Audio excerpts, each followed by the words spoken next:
Lots of criticism. I'm going to give you several disclaimers. I'm playing with a pick where the legendary guitarist of Dire Straits, Mark Knopfler, in the solo of the great song Brothers in Arms, he plays with his fingers. So that's the first disclaimer. I'm playing it with a pick. The second disclaimer is I'm using quite more bass than he uses in his live version where he performed the song live in Germany in like 4 decades after he wrote it. I want to talk to you about some of the theory, or talk about the solo in terms of the theory and some of the chords, in terms of the music theory, basic music theory, in that I had great difficulty with this song several years ago, in that I, for decades, played solely relying on my ears to transcript from the original recordings before YouTube, before TV in South Africa. Basically, I was transcripting songs from the vinyl records or cassette tape recorder. You're watching Mike de Brain 5538, my channel on YouTube, where I do guitar lessons like these and on basic music theory. And so if you don't understand anything that I'm talking about, use the keywords like intervals, national numbering system, and pentatonic scales. So the solo of Brother in Arms, and I'll go through the chords in a moment. And the solo is largely based out of G sharp natural minor scale, otherwise known as G sharp Aeolian mode. Now, while I'm talking about G sharp, if you know the top E string, those beginners, E, F, F sharp, G, G sharp, A. But when I was a teenager, 14, I was taught that the G sharp was an A flat from A. Now, the legendary music educator on YouTube, Rick Beato, has stated in one of his videos years back that I watched, when you're going up a scale, you refer to the note as G sharp. When you're coming down from A to, you refer to the note as A flat. But just remember that if I do make a mistake in my presentation, I refer to the 4th fret of the E string as A flat, often by force of habit, in that for 50 years, that's the way I knew it. But I got criticized by making videos on YouTube for calling it A flat instead of a G sharp by the internet police. So here we go. So the chords, I won't give you the exact chord structure, but I will discuss them. You start off with this C sharp minor chord, which is the A minor shape for the beginners. And it's a root 5 in that you're coming off the C sharp note on the A string. So therefore it's a root 5 because you're coming off the 5th string, the A string. And then I'm playing this C bar shape of the E chord, because you know a D chord there. Therefore, that's the root 5. There's your D root on the A string. And then I'm playing an E and an F sharp. So it's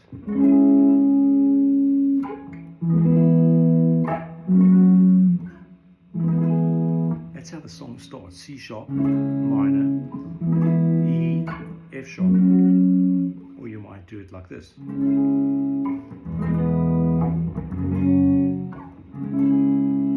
Okay. If you want to look the chords up, they can be found on Chordie, CHORDIE.com. And you can look up the song under Dire Straits' name, Brothers in Arms.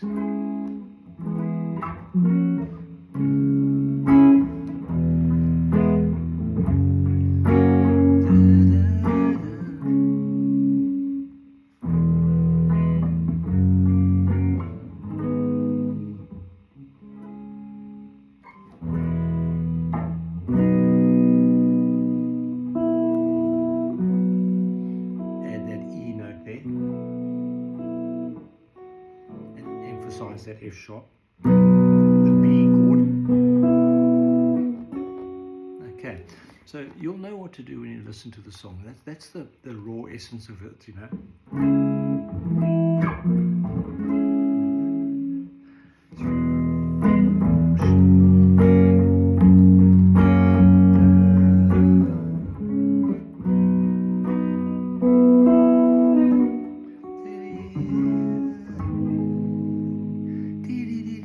Now the solo.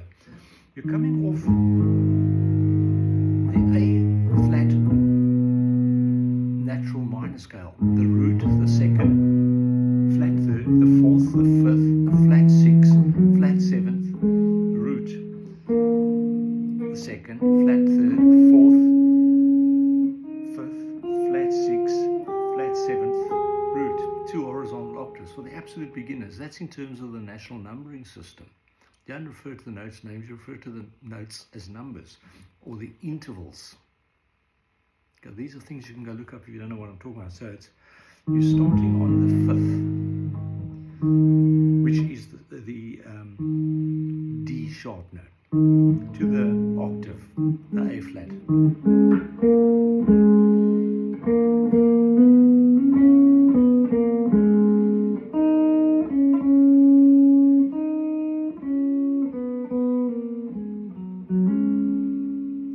Sound, and then Mark does the swelling where you're rolling the volume control, and I'm playing on the neck pickup here, playing at very soft volume, so it might not be coming across so well to you.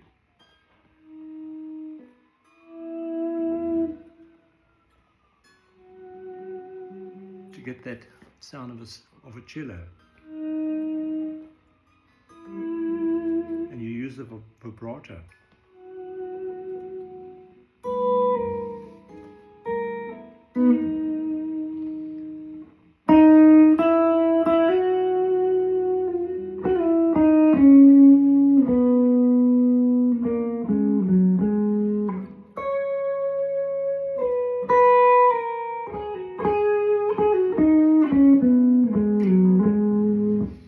Playing the same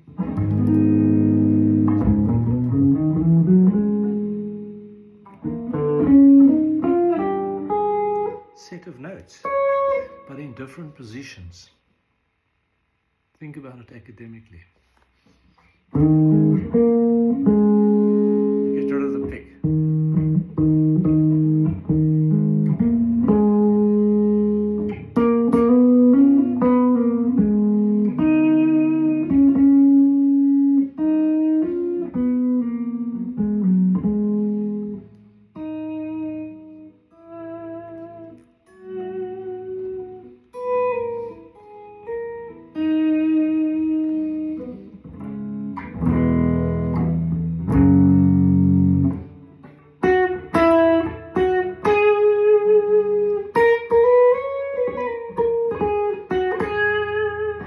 Just go listen to the recording, and I've given you some of the positions and some of the basic theory that's going to get you on your way. And once you get to know the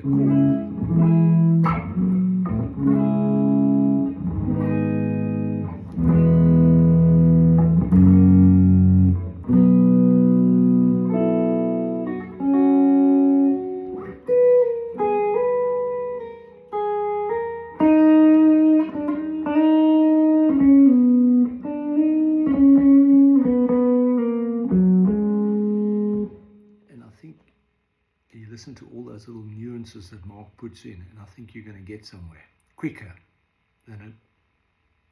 Now, if I had a backing track, but you know, you can't.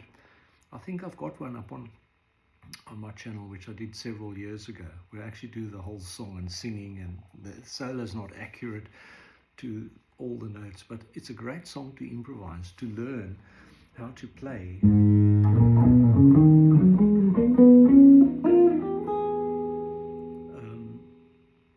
in the key of A flat or G sharp minor, natural minor.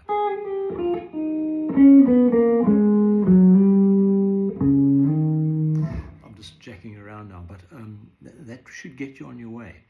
Now, if you're interested, I'm going to do you, or I might do it anyway, I'm going to do you some Pink Floyd, probably the most famous rock solo of all time, the slow one, Comfortably Numb.